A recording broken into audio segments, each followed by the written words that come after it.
13/7/2022ची मुरली आहे. आजच्या मुरलीचे सार आहे, गोड मुलांनो, या शरीराचे भान विसरत जा. अशरीरी बनण्याची मेहनत करा, कारण आता घरी जायचे आहे. आजचा पहिला प्रश्न आहे, तुम्ही आस्तिक मुलेच कोणता शब्द बोलू शकता? उत्तर, ईश्वर आमचे पिता आहेत. हे आस्तिक मुलेच बोलू शकतात, कारण त्यांनाच बाबांचा परिचय आहे. नास्तिक तर जाणतच नाहीत. आस्तिक मुलेच म्हणतील, मेरा तो एक बाबा, दुसरा न कोई. आजचा दुसरा प्रश्न आहे, तीव्र पुरुषार्थी बनण्यासाठी कोणती स्थिती पाहिजे? उत्तर आहे, साक्षी स्थिती. साक्षी होऊन प्रत्येकाचा पार्ट पाहत पुरुषार्थ करत रहा. गीत आहे, मरना तेरी गली में. ओम शांती. हे कुणी म्हटले? जीवात्म्यांनी म्हटले, जे सन्मुख बसले आहेत. इथे हे म्हणू शकत नाही की आत्मा बसली आहे. नाही, जीवात्मे बसले आहेत. बाबांनी समजावले आहे की आत्मा प्रत्येक कार्य शरीराद्वारे करते. याला म्हटले जाते देही अभिमानी. देहामध्ये राहणारे आपल्या परमप्रिय परमात्म्याला म्हणतात की आम्ही आत्मे आता आपल्या गळ्यातील हार बनू, अर्थात आम्ही हे शरीर सोडून तुमच्याजवळ येऊ. बाबांनी समजावले आहे, जसे मनुष्याच्या वंशावळीचे झाड आहे, ब्रह्मा, सरस्वती, आदम, ईव इत्यादी. त्यांचा सिजरा बनतो, म्हणजेच वंशावळी बनते.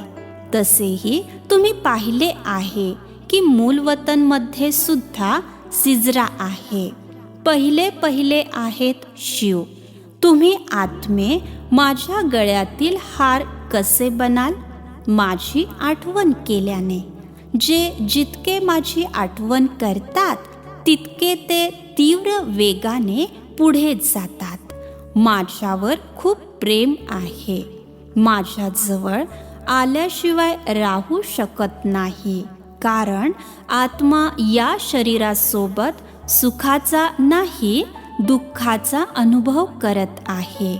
आता ईश्वर तर आहेत निराकार, बोलतात सुद्धा निराकार आत्म्यांशी. ते परमपिता परमात्माच सृष्टीच्या आदी मध्य अंताला जाणतात, त्रिकालदर्शी आहेत. इतर कोणत्याही मनुष्याला, भले मग तो कितीही मोठा पंडित असेल, वेदशास्त्र शिकलेला असेल, परंतु त्याला या सृष्टीच्या आदी मध्य अंताचे ज्ञानच नाही आहे. नास्तिक असल्यामुळे त्रिकालदर्शी होऊ शकत नाहीत. तुम्ही मुले आता आस्तिक आहात. बाबांनी तुम्हाला परिचय दिला आहे, म्हणून तुम्हाला बाबा म्हणायचा हक्क मिळतो. ते तर म्हणतात परमात्मा सर्वव्यापी आहेत. मग त्यांना यातून काय मिळाले? काहीच नाही. बाबा तर ज्ञानाचे सागर आहेत. ते असे म्हणत नाहीत की मी सर्वव्यापी आहे. त्याने मग तर सगळेच पिता होतात. फादरहूड म्हणजेच पितृत्व म्हटले जाते का? एका बाबांची मुले आहेत. त्यांना प्रभू ईश्वर सुद्धा म्हटले जाते. तेच ब्रह्मा, विष्णू, शंकर यांना रचणारे आहेत. त्रिमूर्ती ब्रह्मा म्हणणे चुकीचे आहे. ब्रह्मा, विष्णू, शंकर यांचा सुद्धा पिता तो शिव आहे. त्यांनी ब्रह्माला दत्तक घेतले आहे. तुम्ही सुद्धा जाणता की ब्रह्माच्या मुखातून परमपिता परमात्मा शिवद्वारा आपण त्रिकालदर्शी वा स्वदर्शन चक्रधारी बनत आहोत. स्व अर्थात आत्म्याचे ज्ञान. आत्म्यालाच स्वराज्य मिळते. आत्मा अविनाशी आहे, शरीर विनाशी आहे. आत्माच चांगले वा वाईट संस्कार धारण करते. तुम्ही जाणता की आपण आत्मे आता तमोप्रधान आहोत. म्हटले सुद्धा जाते पतित आत्मा किंवा पावन आत्मा. शरीराचे नाव घेतले जात नाही. पुण्य आत्मा, महान आत्मा. आत्म्याचीच महिमा केली जाते. आत्मा परमपिता परमात्मा पित्याकडून ऐकत आहे. दुनियेमध्ये कुणालाच माहिती नाही की बाबा असे बसून मुलांना शिकवितात. आता तुम्ही समजता की आपण बाबांचे बनलो आहोत. बाबांकडून आम्हाला वारसा घ्यायचा आहे. इतरांशी आमचे काहीही काम नाही. आत्मा म्हणते माझा तर एक शिवबाबा, दुसरा कुणीही नाही. विद्यार्थी समजतील माझे तर एक शिक्षक, तुमचा एकच पिता शिक्षक आहे. ते पतित पावन बाबा आहेत. सर्व आत्म्यांचे कनेक्शन त्या बाबांशी, शिक्षकाशीच आहे. जरी कोणी ब्राह्मणी शिकवत असते, परंतु ती सुद्धा मज पित्याकडूनच शिकलेली आहे. बाबा म्हणतात तुम्ही माझी आठवण करा, ब्राह्मणीची नाही. आता तुम्ही मुलांना मज पित्याला जाणले आहे, ओळखले आहे. आता तुम्ही आस्तिक बनले आहात. जे जाणत नाहीत ते आहेत नास्तिक, अनाथ. पित्याचे नाव, रूप, देश, काळ काय आहे काहीच जाणत नाहीत. म्हणतात की त्यांना काही नाव रूप नाही आहे. आता तुम्ही जरूर जाणता की त्यांचे नाव शिव आहे. ते स्वतःचे शरीर तर धारण करत नाहीत, म्हणून त्यांचे नाव कधी बदलू शकत नाही. तुम्ही जाणता की आपले 84 जन्मामध्ये नाव रूप बदलत जाते. त्यांचे नाव तर आहेच शिव.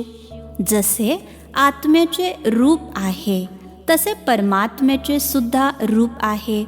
असे नाही की परमात्मा काही अखंड ज्योती खूप मोठी आहे. बाबा म्हणतात जशी आत्मा स्टार म्हणजेच ताऱ्या समान आहे, तसाच मी सुद्धा आहे. परंतु माझ्यामध्ये ज्ञान आहे, म्हणून माझी महिमा आहे. सत चित आनंद स्वरूप ज्ञानाचा सागर आहे. चैतन्यता आहे, म्हणून तर ज्ञान ऐकवतात. ते आहेत चैतन्य बीज रूप. ते जड बीज तर काही ऐकवू शकणार नाही. मनुष्यच जाणतात. जसे बाबांच्या बुद्धीमध्ये साऱ्या मनुष्य सृष्टीचे झाड आहे, तसे तुमच्या बुद्धीमध्ये आहे. किती विविधता आहे. एकाचेही फीचर्स म्हणजे वैशिष्ट्य दुसऱ्यासोबत मिळू शकत नाहीत. प्रत्येकाची फीचर्स वेगवेगळी आहेत. प्रत्येकाचा पार्ट आपला आपला आहे. बाबा समजावत आहेत किती मोठे बेहदचे नाटक आहे, किती विविध फीचर्स आहेत. सर्वजण या ड्रामामध्ये ॲक्टर्स म्हणजेच अभिनेते आहेत. जेव्हा हा ड्रामा अविनाशी आहे तर कोणताही अभिनेता बदली होऊ शकत नाही. तुम्हाला माहिती झाले आहे की आमची 84 जन्मांची 84 नावे आहेत. आता नावंसुद्धा पूर्ण झाले, तर वर्ण देखील पूर्ण झाले. आता पुन्हा पुनरावृत्ती होणार, अर्थात गीता एपिसोड रिपीट होत आहे.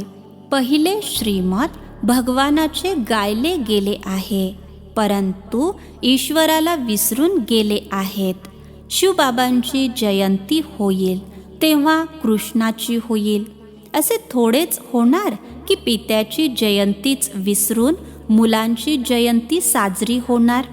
तुम्हा मुलांना समजाविलेच जाते की लक्ष्मी नारायण विश्वाचे मालक होते. त्यांनी हा वारसा कसा मिळविला?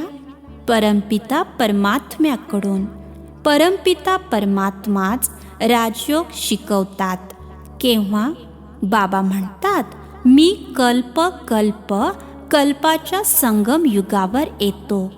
जेव्हा आसुरी राज्याचा विनाश, दैवी राज्याची स्थापना होते. जे आस्तिक बनले आहेत त्यांना वारसा मिळत आहे. नास्तिकाला वारसा मिळू शकत नाही. बाबा आले आहेत सर्वांना दुःखातून मुक्त करण्यासाठी. आता हे सुखधाममध्ये जातील तेव्हा बाकी इतर आत्मे आपला हिशोब चुकता करून माघारी निघून जातील. निराकार बाबा सर्व आत्म्यांना घरी घेऊन जाण्यासाठी आले आहेत. घेऊन जाणाऱ्याला महाकाल, काळांचा काळ म्हटले जाते. काळांचा काळ महाकाळचे सुद्धा मंदिर आहे. महाकाल शिव आहेत वा सोमनाथ, रुद्र म्हणा. सन्मुख सांगतात, मी या साऱ्या आत्म्यांचा गाईड आहे. सर्वांना सोबत घेऊन जाईन. बाबा म्हणतात, तुम्हाला या रावण राज्यातून लिबरेट म्हणजेच मुक्त करतो. हे आहे रावण राज्य. आता रावण राज्य मुर्दाबाद होऊन रामराज्य जिंदाबाद होणार आहे. रामराज्य तर सर्वांनाच हवे आहे ना, तर जरूर रावण राज्याचा विनाश झाला पाहिजे. पिता समजावितात, आता ही जुनी दुनियाच नष्ट होणार आहे. आदी सनातन देवी देवता धर्माला एकदमच विसरले आहेत. हा तोच गीता एपिसोड चालू आहे. यादव कौरव सुद्धा सोबत आहेत. यादव हेच युरोपवासी आहेत. मुसळ म्हणजेच मिसाईलचा शोध लावणारे आहेत. हे सुद्धा लिहिले आहे. आंतरराष्ट्रीय लढाईमध्ये सगळे नष्ट होतील.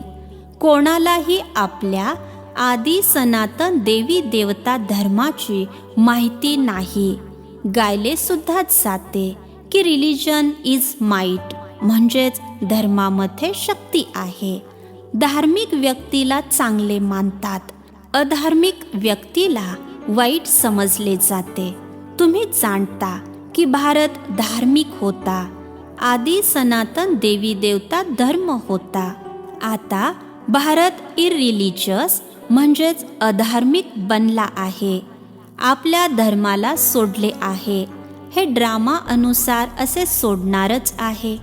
तिथे तर महाराजा महाराणीचे राज्य चालते. तिथे वजीर इत्यादी नसतात. कायदा नाही. जेव्हा पतित बनतात तेव्हा वजीर इत्यादींची गरज पडते.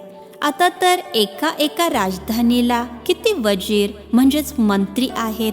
एकाचे मत दुसऱ्याशी मिळत नाही. किती मतभेदामध्ये येत राहतात. आता तुम्ही मुले जाणता की बाबा आम्हाला मनुष्यापासून देवता बनण्यासाठी शिकवत आहेत. बाबा म्हणतात, आता सर्वांनी स्वतःला आत्मा समजा. देहाच्या या सर्व संबंधांना विसरून जा. एकदम भिकारी बनलात. सगळे काही देऊन टाकले. शरीर सुद्धा दिले. बाकी काय राहिले? काहीच नाही. परमपिता परमात्मा म्हणतात, मी आत्म्यांसोबत बोलतो. आत्म्यांना घेऊन जायचे आहे. या शरीराचे भान विसरत जायचे आहे. यातच मेहनत आहे. पिता म्हणतात, गोड मुलांनो, सारा कल्प तुम्ही देह अभिमानात राहिलात. लौकिक पित्याचीच आठवण केलीत. आता देही अभिमानी बनून माझी आठवण करा. माझ्या आठवणीने शक्ती मिळेल. हे मुलांनो, हे आत्म्यांनो, मामेकम म्हणजेच मज एकाची आठवण करा. दुसरा कुणीही नाही. चुकूनही इतर दुसऱ्या कोणाची आठवण करायची नाही. तुम्ही ही प्रतिज्ञा करता. बाबा, तुम्ही एकटेच माझे आहात. आम्ही आत्मे आहोत. तुम्ही परमात्मा आहात. तुम्ही सांगितले आहे की आत्म्यांनो, तुम्ही माझी मुले आहात. आता तुम्हाला रावणाच्या दुःखातून मुक्त करून परत घेऊन जाण्यासाठी आलो आहे. आता मुलांना धीर धरायचा आहे. जेव्हा राजधानी स्थापन होईल तेव्हा मग ही महाभारताची लढाई होईल. तेव्हाच कलियुग बदलून सतयुग होऊ शकते. तर मी काळांचा काळ झालो ना. मी पिता सुद्धा आहे तर शिक्षक सुद्धा आहे, पतित पावनही आहे. तसाच मी महाकाळ देखील आहे. कुठे घेऊन जाईन? गोड मुलांनो, मुक्तिधाममध्ये घेऊन जाईन. इथून मुक्त झालात की स्वर्गात याल. तुम्ही शिकत आहात भविष्यात देवी देवता बनण्यासाठी. आता तुम्ही ब्राह्मण ईश्वरीय संतान आहात. सर्व म्हणतात आम्ही ब्राह्मण ईश्वरीय संतान आहोत. ब्रह्माची संतान भाऊ बहिणी आहोत. विकारात जाऊ शकत नाही. आम्ही ईश्वरीय नातवंडे आहोत. त्यांच्याकडून आम्ही वारसा घेत आहोत. जेवढा जो पुरुषार्थ करेल तितके पद प्राप्त करेल. कल्प पुरुषार्थ केला असेल तर आता तुम्ही पुरुषार्थ करू लागाल. यात साक्षी होऊन राहण्याचा अभ्यास पाहिजे. साक्षी होऊन बघा, प्रत्येक जण किती पुरुषार्थ करतात, किती फॉलो म्हणजेच अनुकरण करत आहेत. कुणाच्याही नावारूपात अडकायचे नाही. बाबांशिवाय इतर कुणाचीही आठवण येऊ नये. बाबा म्हणतात, हे मुलांनो, मी तुम्हाला राजयोग शिकवून पावन बनवून सोबत घेऊन जाईन. आता तुम्ही समजता की बरोबर कल्प ड्रामा अनुसार आम्हाला बाबांकडून शिकवण मिळते. तुम्ही द्रौपदी आहात. हे काही सुखाचे राज्य नाही आहे. यावर कहाणी सुद्धा बनलेली आहे. आता बाबा तर रिअल्टी म्हणजेच वास्तवमध्ये समजावत आहेत. तुम्ही आता बाबांकडून वारसा घेत आहात. सगळ्यांना दलदलीतून काढत आहात. सगळे काम चितेवर बसून जळून मेले आहेत. तुमच्या मस्तकावर तर ज्ञानाची वर्षा होत आहे. बाबा म्हणतात, माझी ही मुले जळून खाक झालेली आहेत. मी आलो आहे सगळ्यांना मुक्त करून सोबत घेऊन जाईन. मनुष्याला हे माहीत नाही. आता तुम्ही घोर अंधारातून बाहेर आले आहात. आता बाबा म्हणतात, माझी आठवण करा, घराची आठवण करा. तुम्ही आत्मे घराला विसरले आहात. गातात सुद्धा मूलवतन सूक्ष्मवतन. मूलवतनमध्ये सर्व आत्मे राहतात. आत्मा काय आहे, परमात्मा काय आहे, मूलवतन काय आहे, काहीच जाणत नाहीत. ते तर आत्मा तोच परमात्मा म्हणून सगळा खेळच संपवून टाकतात. बाबा म्हणतात, हे देखील ड्रामामध्ये नोंदलेले आहे. यावेळेस जे काही होते, जो सेकंड जातो तो ड्रामा म्हणून रिपीट होतो. बाबा बसून शिकवतात. या पुनरावृत्तीचे रहस्य सुद्धा बाबांनी समजावले आहे. असे नाही ड्रामामध्ये जे माझे भाग्य असेल ते मिळेल. ड्रामानुसारच ॲक्ट म्हणजेच कृती होते. तर आम्ही पुरुषार्थ काय करणार असे समजणारे सुद्धा आहेत. परंतु नाही, पुरुषार्थ तर करायचाच आहे. बाबा आलेच आहेत पुरुषार्थ करवून घेण्यासाठी. तुम्हा मुलांना पूर्ण पुरुषार्थ करायचा आहे. साक्षी होऊन बघायचे सुद्धा आहे. कोण तीव्र पुरुषार्थ करतात, कोण चांगले पद मिळवतील, बाबांकडून कोण पूर्ण वारसा घेतात. साक्षी होऊन पुरुषार्थ करायचा आहे आणि करवून घ्यायचा आहे. आणि साक्षी होऊन पाहायचे आहे की हे किती सेवा करतात, किती जणांना आप समान बनवतात. बाबांचा परिचय द्यायचा आहे. इतरांचा पुरुषार्थ पाहून स्वतः देखील तीव्र पुरुषार्थ करायचा आहे. अच्छा, गोड गोड खूप वर्षानंतर भेटलेल्या मुलांप्रती मातपिता बापदादांची प्रेमपूर्वक आठवण आणि सुप्रभात. आत्मिक पित्यांचा आत्मिक मुलांना नमस्ते. आम्हा आत्मिक मुलांचाही आत्मिक पित्यांना नमस्ते. धारणेसाठी मुख्य सारांश. पहिला पॉइंट, देह आणि देहाच्या संबंधांना विसरून पूर्ण बेगर बनायचे आहे. माझे काहीच नाही. देही अभिमानी होऊन राहण्याची मेहनत करायची आहे. कुणाच्याही नावारूपात अडकायचे नाही. दुसरा पॉइंट, ड्रामामध्ये असेल तर पुरुषार्थ करू असा विचार करून पुरुषार्थहीन बनायचे नाही. साक्षी होऊन दुसऱ्यांच्या पुरुषार्थाला पाहून तीव्र पुरुषार्थी बनायचे आहे. आजचे वरदान आहे, स्मृती स्वरूपाच्या वरदानद्वारे सदा शक्तिशाली स्थितीचा अनुभव करणारे सहज पुरुषार्थी भव. स्मृती स्वरूपाच्या वरदानद्वारे सदा शक्तिशाली स्थितीचा अनुभव करणारे सहज पुरुषार्थी भव. विस्तार आहे, सदा शक्तिशाली विजयी तेच राहू शकतात जे स्मृती स्वरूप असतात. त्यांनाच सहज पुरुषार्थी म्हणू शकतो. ते सदा प्रत्येक परिस्थितीमध्ये अचल राहतात. भले काहीही होऊ देत.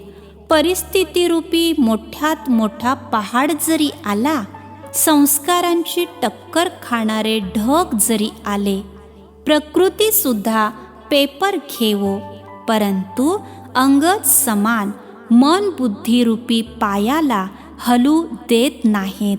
होऊन गेलेल्या हलचलला सुद्धा स्मृतीमध्ये आणण्याऐवजी फुल स्टॉप म्हणजेच पूर्ण विराम लावतात. त्यांच्याजवळ कधी अलबेलेपणा येऊ शकत नाही. आजचे स्लोगन आहे, ज्ञानाच्या पराकाष्ठेपर्यंत पोहोचायचे असेल तर गुप्त रूपाने पुरुषार्थ करा.